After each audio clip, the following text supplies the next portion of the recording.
기독교는 어느 종교보다도 효도를 강조하는 종교입니다. 계명 중에 계명이라고 할 수 있는 10계명의 근본은 사랑입니다. 사랑. 1계명부터 4계명은 하나님을 사랑하라는 명령이고, 5계명부터 10계명은 이웃을 사랑하라는 계명입니다. 그런데 이웃 사랑의 첫 번째 계명이 바로 제5계명이 내 부모를 공경하라는 말씀입니다. 내 부모를 공경하라. 이웃 사랑의 시작은 부모를 공경하는 삶으로부터 출발합니다. 그래서 부모와의 관계가 좋을수록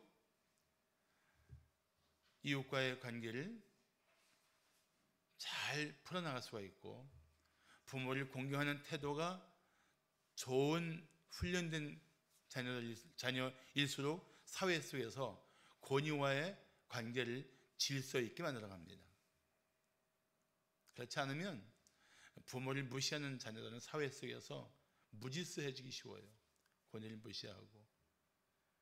이웃을 사랑하는 진정한 사랑의 훈련을 가정에서 부모로부터 받고 부모와의 관계 속에서 이게 성장하지 않으면 이웃을 사랑한다는 것이 말처럼 쉽지 않습니다.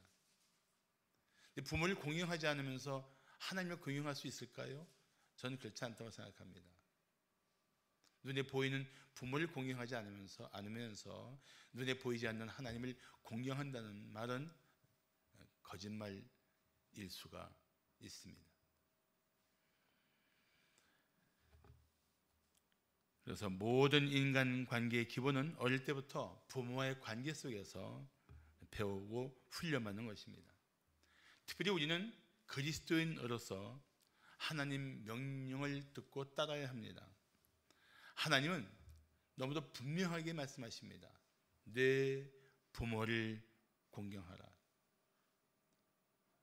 내 부모를 공경하라. 하나님의 확고한 의지요 명령입니다. 그래서 우리는 이 하나님 말씀대로 부모를 공경해야 합니다. 이와 함께 우리는 부모님에게 평생 감사해야 합니다. 부모님의 헌신과 희생을 우리는 결코 잊지 말아야 할 것입니다. 어떤 사람은 부모에게 감사하지 못할 일도 많다고 주장합니다. 그래서 이런 무리한 말을 서슴지 않고 합니다. 부모가 부모다워야 공경하지요. 부모로서 제게 해준 게 뭐가 있다고 제가 감사합니까? 참 해서는 안 될 말입니다. 해서는 안 될 말이에요. 물론 가족이 살다 보면 서로 상처를 줄 수 있습니다. 때로는 돌이키기 어려울 만큼 큰 고통을 줄 수 있습니다. 그렇지만 성도의 가정은 일반적인 가정과 달리 하나님을 경배하는 성도의 가정은 아무리 상처가 심해도 회복할 수 있습니다. 저는 그걸 믿어요. 일반 가정은 몰라도 하나님의 사랑을 받은 성도의 가정은, 십자가의 보혈의 공로를 힘입어 살고 있는 성도의 가정은 가족끼리 어떤 상처를 주고받아도 그걸 이겨낼 수 있는 영적 힘이 있다고 저는 믿습니다. 믿습니까? 믿으셔야 돼요. 우리는 일반적인 가정과는 전혀 다른 성도들로 이루어진 가정이기 때문에 그렇습니다. 이런 가정의 회복은 하나님 말씀을 따를 때 가능합니다. 먼저 자신이 가족을 사랑하지 못한 것을 하나님께 회개하고, 가족이 서로 용서하고 서로 사랑하기 시작하면 성령께서 그 가정 가운데 일하실 것입니다. 그리고 어떤 가정도 치유와 회복을 경험하게 될 줄로 믿습니다. 예수 안에 있는 가정은 반드시 그런 변화를 누리게 되어 있습니다. 오늘 본문 창세기 9장 20절부터 27절 말씀은 포도주에 취해 벌거벗고 누웠던 아버지 노아의 모습을 지켜본 아들들의 실상을 보여주고 있습니다. 그런 아들들을 통해서 오늘 우리가 받아야 할 교훈을 나누고자 합니다.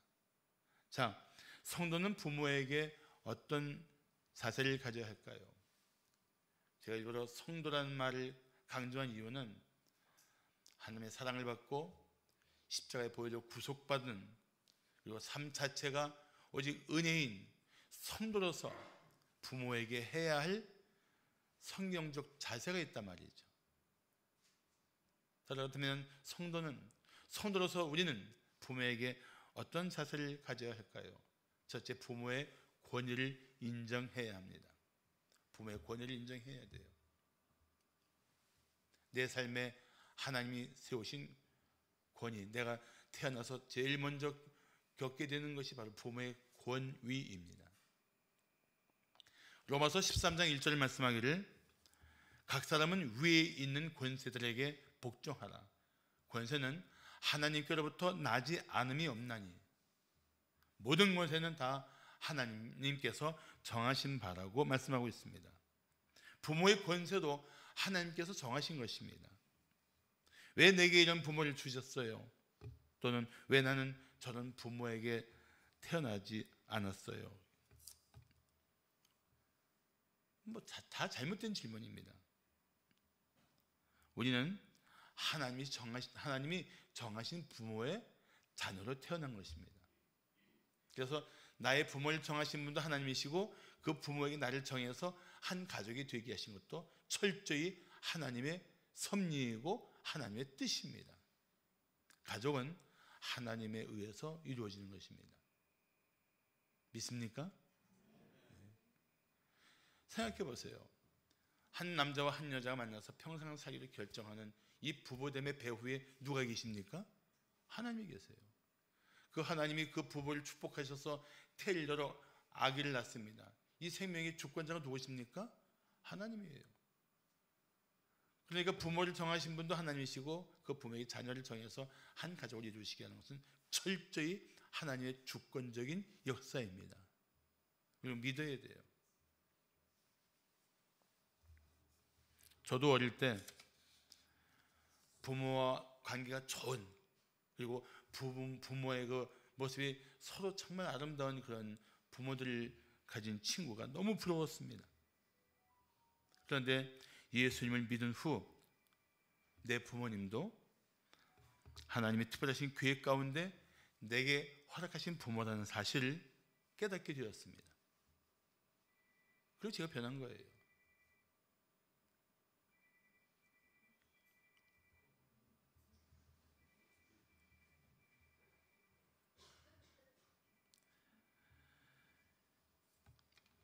그래서 모든 자녀는 하나님이 정하신 부모를 공경하고 부모의 권위에 복종해야 옳습니다. 잠언 23장 22절 말씀하기를 너를 낳은 아비에게 청종하고, 들을 종, 따를 종, 듣고 따르라는 거예요. 너를 낳은 아비에게 청종하고 내 늙은 어미를 경히 여기지 말라. 부모가 살다 보면 나이가 들고 쇠약해지고 어쩌면 인생이 짐이 될 것처럼 보인다 할지라도 대수롭게 여기지 말고 귀하게 여기라는 거예요. 누구를? 우리 부모를.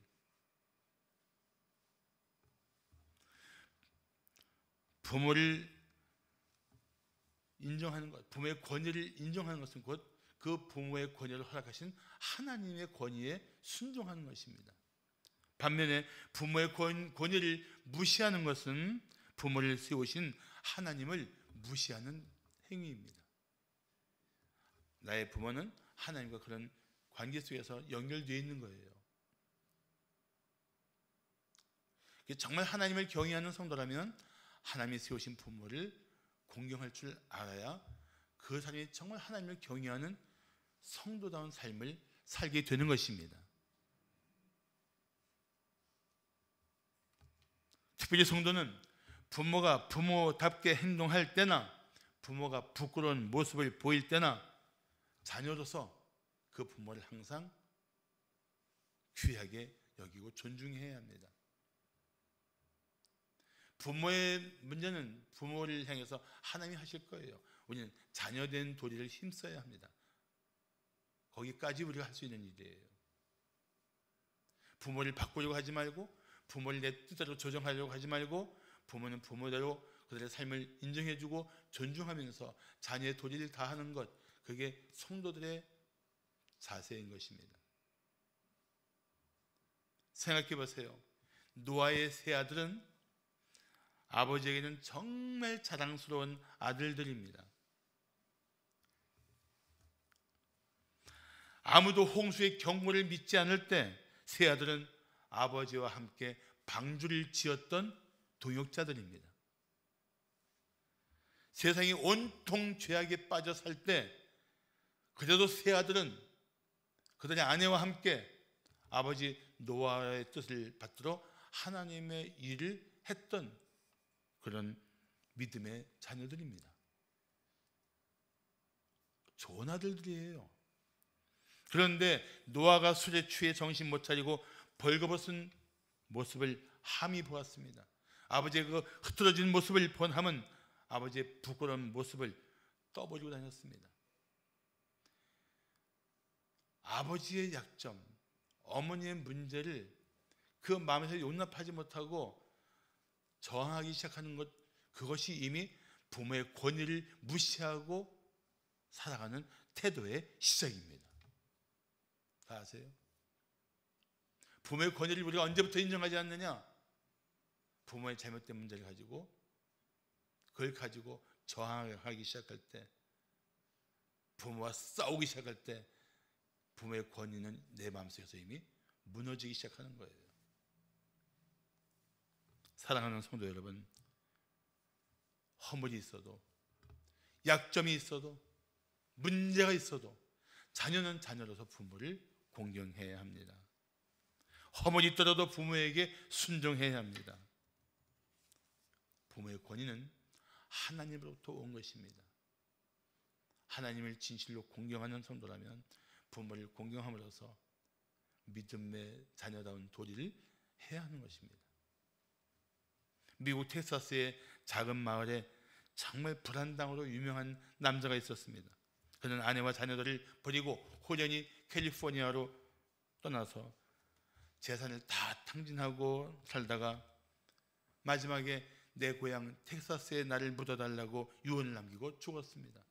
이 소식을 전해들은 가족들은 아버지도 아니라며 그냥 놔두자고 했지만 큰아들은 아버지의 유언을 따라야 한다고 했습니다.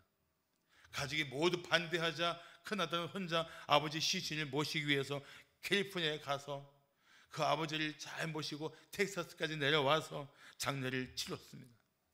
장례식이 끝나고 사람들이 큰아들에게 아니 너는 어떻게 30년간 얼굴도 못 보는 아버지를 위해서 장례를 치렀느냐고 물었습니다. 그때 큰아들은 이렇게 대답했습니다. 30년 전 저희를 떠난 아버지는 그동안 연락이 전혀 없었고 남겨주신 유산도 없습니다.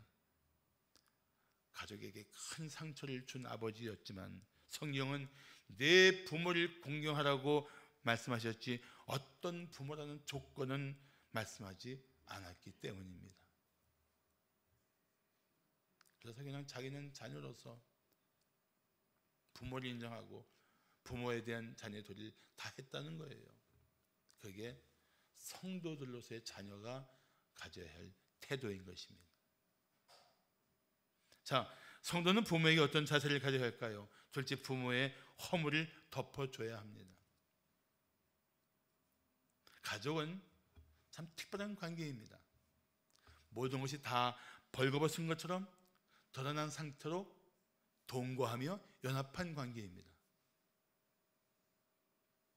그러니까 여자들 집에 가면은 가발 떼고 눈썹 떼고 막 화장 다 벗으면 완전히 딴 사람 되잖아요. 그렇게 편하게 다 자신을 노출할 수 있는 관계, 그게 가족이란 말이죠. 가족은 서로 감출 수 없는 자신의 약점을 고스란히 드러내고도 살 수 있는 관계입니다. 그게 가족이에요. 그렇기 때문에 더 용서와 용납이 필요합니다. 그래서 서로 이해하면서 서로 품어줘야 할 필요가 있습니다. 내가 내 연약함이, 내 문제가, 내 허물이, 내 잘못이 다 드러나도 나를 용납할 수 있는 삶의 자리, 그게 가정이 되어야 돼요. 노아가 술에 취해 하체를 드러내고 잠든 모습을 본 세 아들의 반응은 두 가지로 갈렸습니다. 자, 22절을 보시면 가나안의 아버지 함이 그의 아버지의 하체를 보고 밖으로 나가서 그의 두 형제에게 알림해. 여기 두 단어를 주목해야 돼요. 보고 알림해. 보고라는 말은 그냥 생각 없이 장막에 들어갔다가 아버지 벌금 벗은 모습을 흘낏 보고 어이쿠 내가 못 볼 것을 보았네 하고 고개를 돌리고 나온 그런 게 아니에요. 여기는 보고라는 말은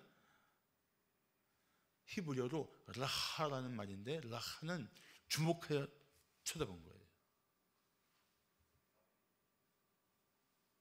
아버지의 벌거벗은 몸을 보고 마치 약점을 잡은 것처럼 그 추한 모습을 바라보면서 아버지에 대한 마음이 흩어진 상태입니다.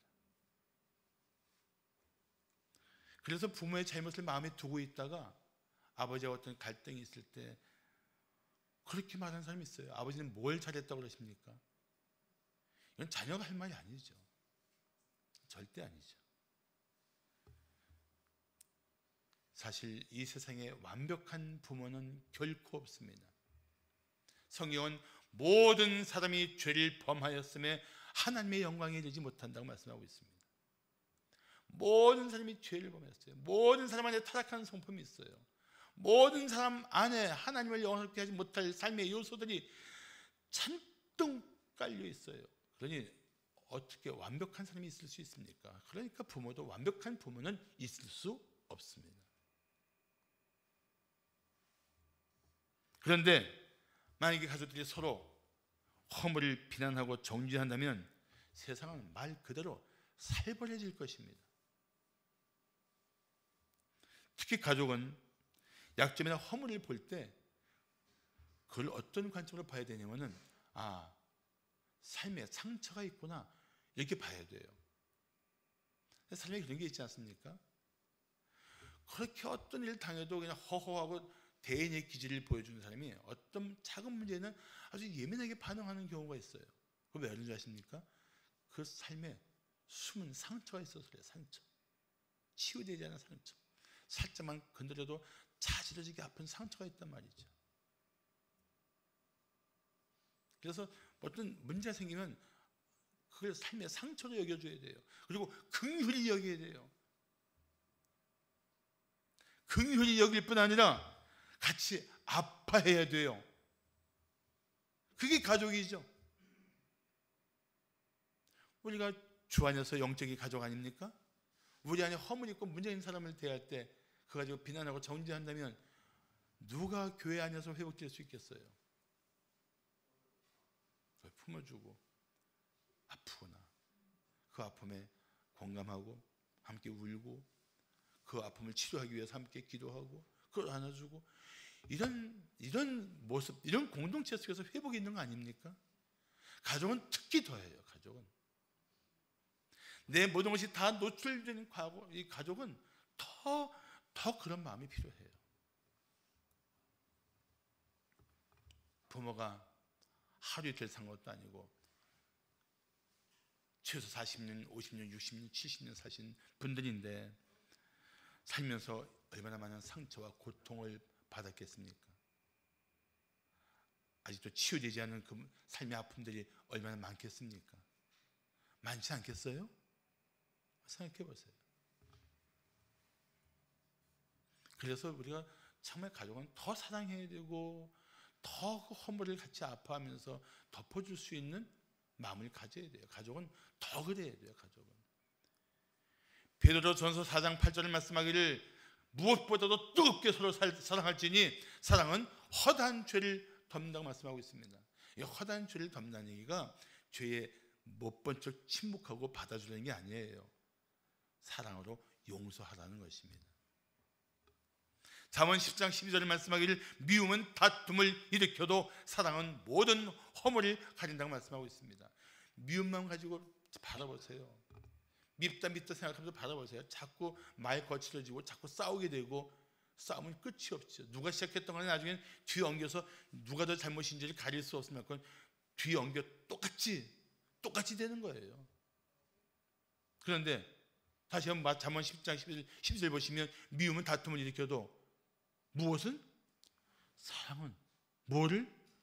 모든 허물을 다 덮어줄 수 있는 힘이 있단 말이죠. 가족은 모든 허물을 덮어줄 수 있는 사랑으로 서로를 품어주는 것이 돼야 돼요. 그래야 돼요.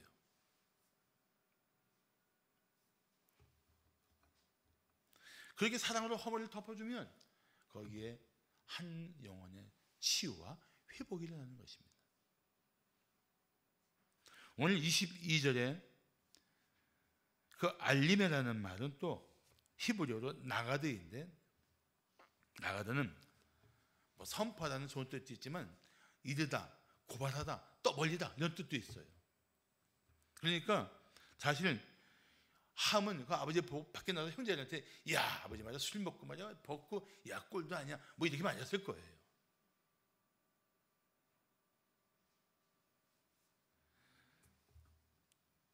부모의 잘못을 감싸주지 않고 밖에서 떠벌리는 것은 그건 정말 부모를 욕되게 하는 것입니다. 어느 날 자꾸 말썽을 부리는 딸에게 엄마가 너 좀 기도 좀 해 그랬어요. 기도하지 않는 거예요. 그 엄마가 너 왜 기도하지 않니? 했더니 아이가 이렇게 말을 합니다. 엄마 이런 일은 하나님께 알리지 말고 우리끼리 해결하면 안 돼? 물론 가족끼리 해결해야죠. 그래서 거기에도 순서가 있어요. 먼저 부모가 약점을 보이면, 부모가 허물을 보이면 그 부모를 위해서 기도해야 돼요. 사람들이 말하고 마음에 거를 두는 것이 아니고 하나님께 기도해야 돼요. 우리 아버지 불쌍히 여겨 주시옵소서. 우리 어머니 아픔을 위로해 주시옵소서. 우리 부모의 삶에 있었던 그 끔찍한 고통을 만져주시고 치료해 주시옵소서. 기도해야죠. 자녀는 그걸 해야죠. 자녀가 할 일은 그거예요. 절대 부모 정죄하고 절대 부모에 대해서 함부로 말하지 말고 하나님 앞에 기도하셔야 돼요. 그런데 함은 어떻게 했다고요? 아버지 술 취해서 벌거벗었다고 밖에 나와서 낄낄거렸어요. 그 말을 듣고 셈과 야벳은 어떻게 했습니까? 야 아버지 왜 그 모양이냐 이렇게 했을까요? 자 23절 보십시오. 셈과 야벳이 옷을 가져다가 자기들의 어깨에 메고 뒷걸음쳐 들어가서 그들의 아버지 하체를 덮었으며 그들이 얼굴을 돌이키고 그들의 아버지 하체를 보지 아니했다고 말씀하고 있습니다. 아버지의 벌거벗은 하체를 주목해 본 아들과 보지 않기 위해서 뒷걸음쳐서 덮어드린 아들, 이 차이는 마치 빛과 어둠처럼 극명하게 그 차이를 보여주고 있습니다. 자녀는 부모의 허물을 덮어주는 역할을 해야 돼요. 상처와 고통이 많았던 아버지의 마음에 어머니의 심령에 위로자가 되고 그 아픔부터 헤쳐나올 수 있도록 돕는 자녀가 되어야 돼요. 특히 성도라면, 하나님 앞에 무한한 은혜를 입은 성도라면, 지금도 십자가의 보혈로 용서를 받으며 때마다 그 죄를 씻고 살고 있는 성도라면 더더욱이 그렇게 살아야 돼요.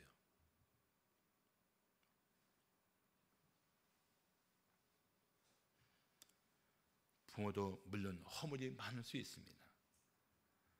그러나 자녀는 부모의 모든 허물을 덮어드려야 합니다. 허물이 많은 부모의 마음을 위로하고 품어드릴 때 부모는 그 자녀에게 큰 위로를 받을 것입니다. 격려를 받을 거예요. 살아갈 힘을 얻게 될 줄로 믿습니다. 마지막으로 성도는 부모에게 어떤 자세를 가져야 할까요? 셋째, 부모의 축복을 기대해야 합니다. 부모의 축복을 받는 자녀.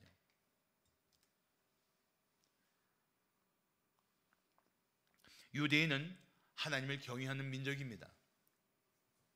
그래서 자녀들이 부모를 통해서 복받기를 갈망합니다. 부모가 축복하면 하나님이 복을 주신다고 믿었기 때문입니다. 지금 마찬가지예요. 모든 경건한 부모는 믿음으로 자녀를 축복했습니다. 그래서 히브리서 11장 20절 21절 보시면 믿음으로 이삭은 장차 있을 일에 대하여 쌍둥이 아들들 야곱과 에서에게 축복했으며, 믿음으로 축복했어요. 믿음으로 자녀를 축복할 때 누가 복을 주신다고요? 누구요?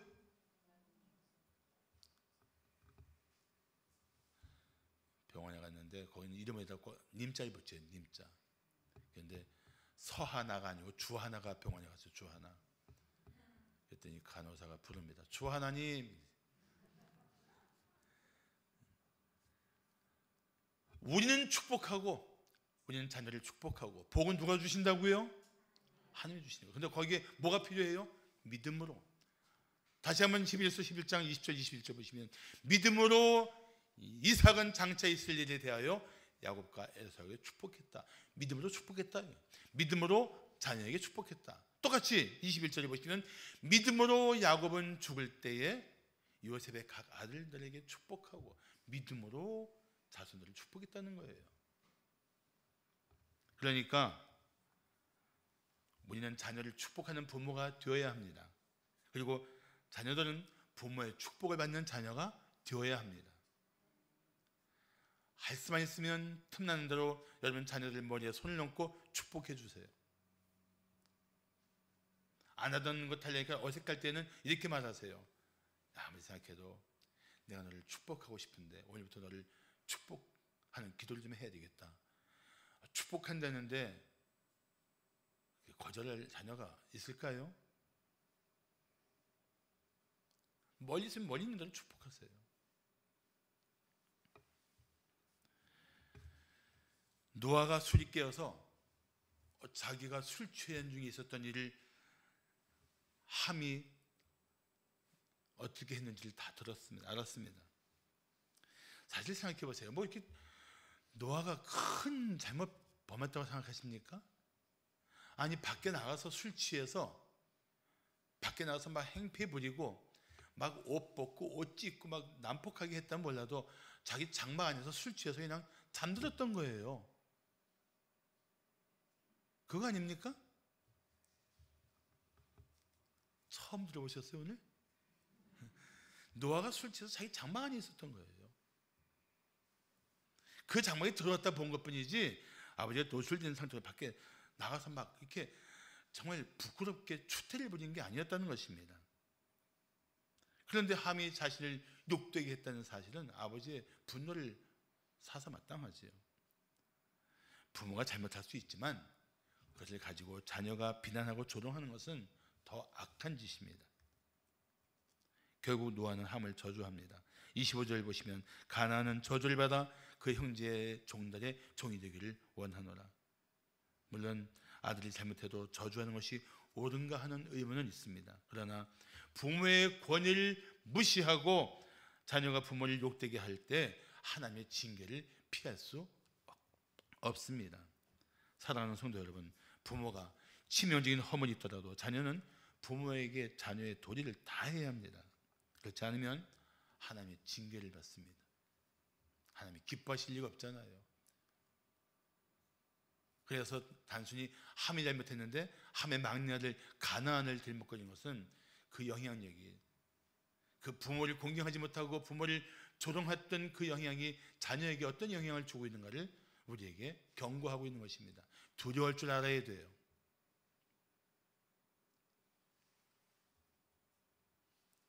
부모에 대한 원망과 미움을 풀지 못하면 그 악한 태도를 자녀가 보고 배울 것입니다.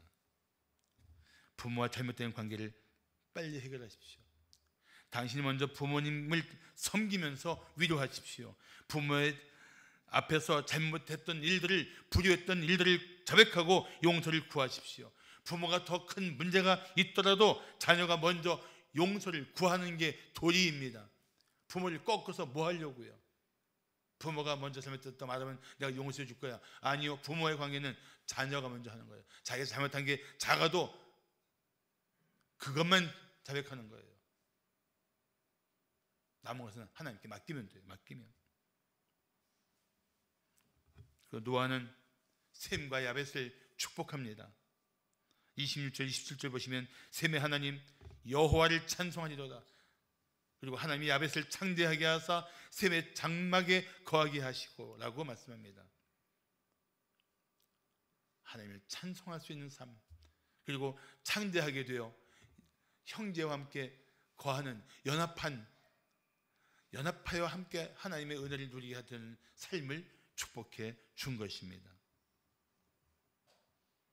하나님은 부모의 권위를 인정하는 자녀에게 반드시 복을 주실 것입니다. 비록 부모가 허물있을지라도 자녀의 도리를 다할 때 하나님은 복을 주십니다.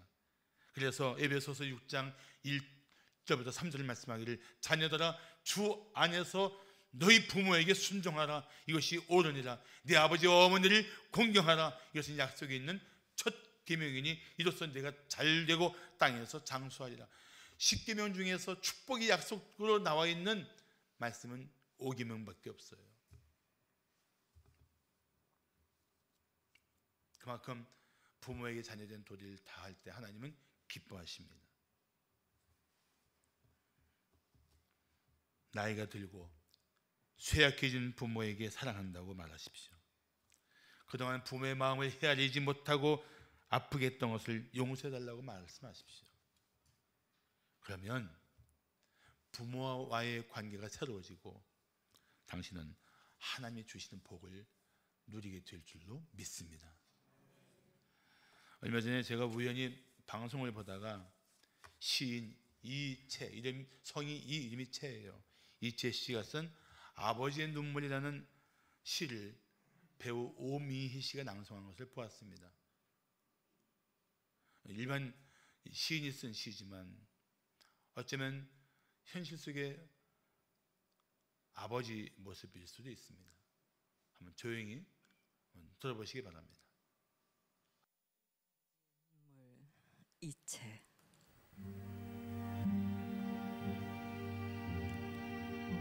남자로 태어나 한평생 멋지게 살고 싶었다. 옳은 것은 옳다 말하고 그른 것은 그르다 말하며 떳떳하게 정의롭게 사나이답게 보란듯이 살고 싶었다. 남자보다 강한 것이 아버지라 했던가. 나 하나만을 의지하며 살아온 아내와 눈에 넣어도 아프지 않은 자식을 위해 나쁜 것을 나쁘다고 말하지 못하고 아닌 것을 아니라고 말하지 못하는 것이 세상살이더라. 변변한 옷 한 벌 없어도 번듯한 집 한 채 없어도 내 몸 같은 아내와 금쪽 같은 자식을 위해 이 한 몸 던질 각오로 살아온 세월. 애당초 사치스러운 자존심은 버린 지는 오래구나. 하늘을 보면 생각이 많고 땅을 보면 마음이 복잡한 것은 누가 건네준 짐도 아니건만 바위보다 무겁다 한들 내려놓을 수도 없는, 힘들다 한들 마다할 수도 없는 짐을 진 까닭이다. 그래서 아버지는 울어도 소리가 없고 소리가 없으니 목이 메일 수밖에. 용기를 잃은 것도 열정이 사라진 것도 아니건만 쉬운 일보다 어려운 일이 더 많아 살아가는 일은 버겁고 무엇 하나 만만치 않아도 책임이라는 말로 인내를 배우고 도리라는 말로 노릇을 다할 뿐이다. 그래서 아버지는 울어도 눈물이 없고 눈물이 없으니 가슴으로 울 수밖에. 아버지가 되어본 사람은 안다. 아버지는 고달프고 고독한 사람이라는 것을. 아버지는 가정을 지키는 수호신이기에 가족들이 보는 앞에서 약해서도 울어서도 안 되는 것을. 그래서 아버지는 혼자서 운다. 아무도 몰래 혼자서 운다. 하늘만 알고 아버지만 아는.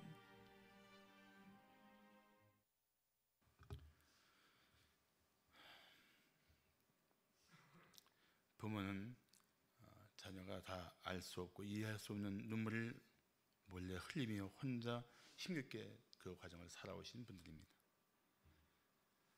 자녀들이 생각하는 것보다 훨씬 많은 상처를 끌어안고 그래도 견디며 이겨내며 살아왔던 분들입니다.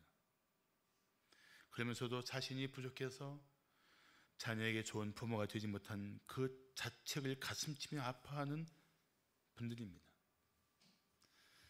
그렇게 가슴 아파하는 부모에게 다가가서 이런 말을 해보면 어떨까요? 아버지가 내 아버지라서 참 기쁩니다. 어머니, 그 험한 고난 속에서 이렇게 키워주셔서 정말 감사합니다. 우리를 키우느라고 얼마나 힘드셨어요. 이제부터 우리가 잘 모시겠습니다. 누가 뭐래도 내 부모님이 자랑스럽습니다. 그런 한마디 한마디가 마음에 담긴 고백이 부모의 마음을 위로하고 힘있게 할 것입니다.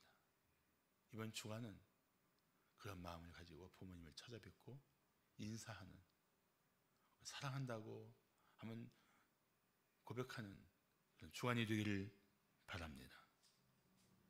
아픔이 많은 부모라면 그냥 가만히 끌어안고 그냥 사랑한다고 말해 주십시오. 아직 살아계실 때 당신의 사랑을 표현하십시오. 아직 섬길 수 있을 때 자녀로서 최선을 다하십시오. 오늘부터 부모의 남은 삶을 효성스럽게 돌보는 우리 성도들이 되시기를 축복합니다. 기도하겠습니다.